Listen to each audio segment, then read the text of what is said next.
Hello students, welcome to my channel AR classes. तो students, आज की हमारी क्लास है इंडियन रिवर्स पार्ट 2।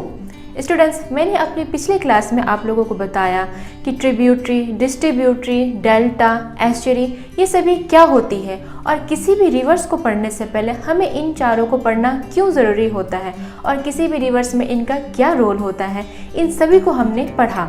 और साथ में हमने ये भी पढ़ा कि इंडियन रिवर्स को हम दो भाग में पढ़ते हैं, एक हिमालयन रिवर्स और दूसरा पेनिनसुलर रिवर्स।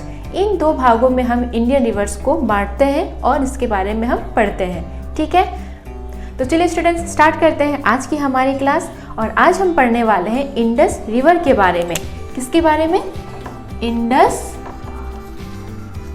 रिवर के बारे में, जिसे हम सिंधु नदी के भी नाम से जानते हैं। किसके नाम से जानते हैं? सिंधु नदी।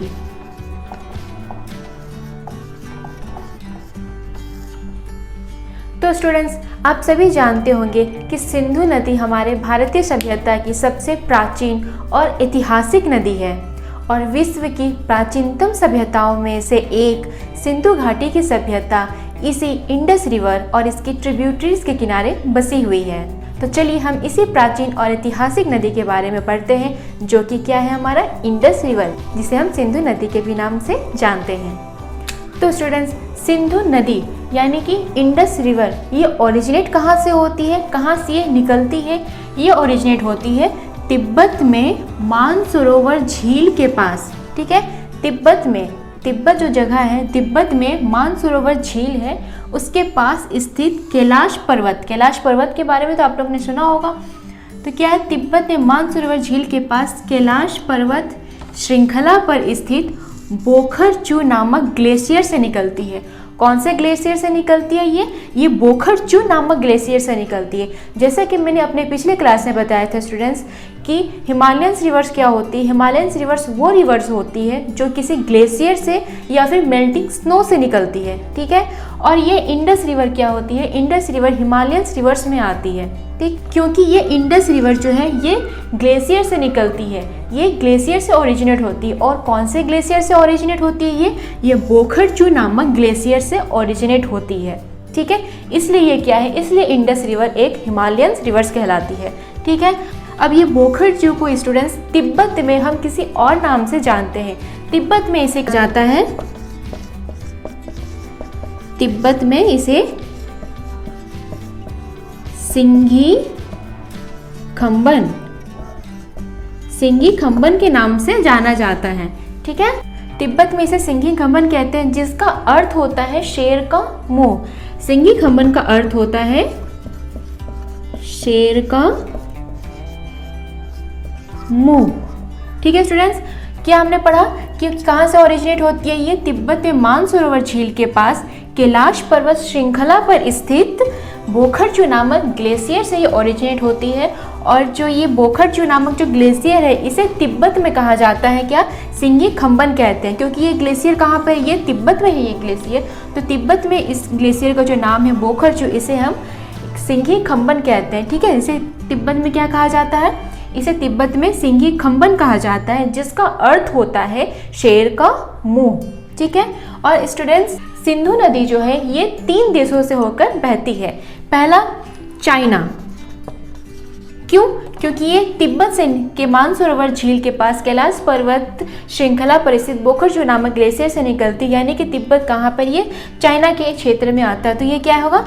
ये सबसे पहले चाइना से निकलती है, उसके बाद फिर इंडिया आती है और इंडिया आकर के ये पाकिस्तान जाती है। इंडिया से फिर ये पाकिस्तान जाती है, यानी कि ये पहले इन चाइना से निकलती है, इंडिया जाती है और फिर ये पाकिस्तान जाती है। ये 3 देशों से होकर के गुजरती है और लास्ट में ये क्या होती है? ये डेल्टा बनाती हुई अरब सागर में मिल जाती है।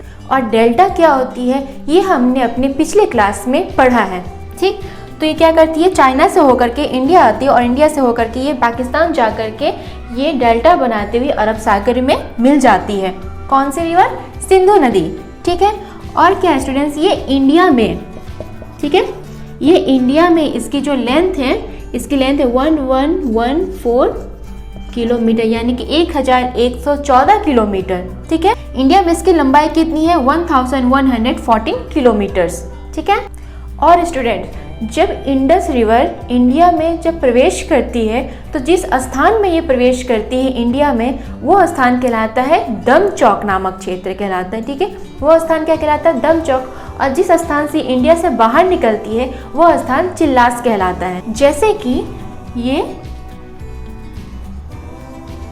इंडिया है, ठीक, इंडिया में क्या होती है, ये जिस स्थान में ये एंटर करती है, ठीक है, ये जो इंडस रिवर इंडिया में जहाँ एंटर करती है ये स्थान कहलाता है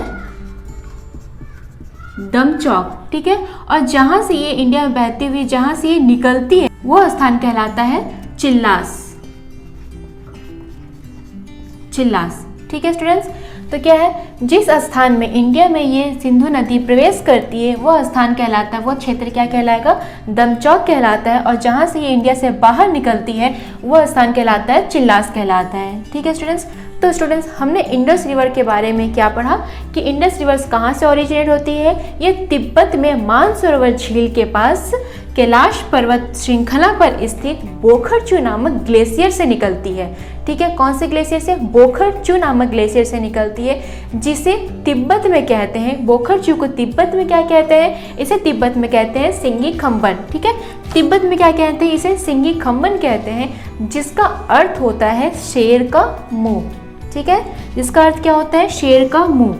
ठीक, और ये 3 देशों से होकर गुजरती है स्टूडेंट्स। ये सबसे पहले चाइना से निकलती है, ये चाइना से निकलती है, इंडिया जाती है, और इंडिया से निकल के ये पाकिस्तान जाती है, और पाकिस्तान के बाद ये डेल्टा बनाती हुई ये अरब सागर में जाकर के मिल जाती है। और इंडिया में इसकी लेंथ क्या है स्टूडेंट्स? इंडिया में इसकी लेंथ है 1114 किलोमीटर्स। ठीक, किसकी लेंथ? इंडस रिवर की। ठीक है स्टूडेंट्स। तो स्टूडेंट्स, इंडस रिवर के बारे में हमने इतना जाना।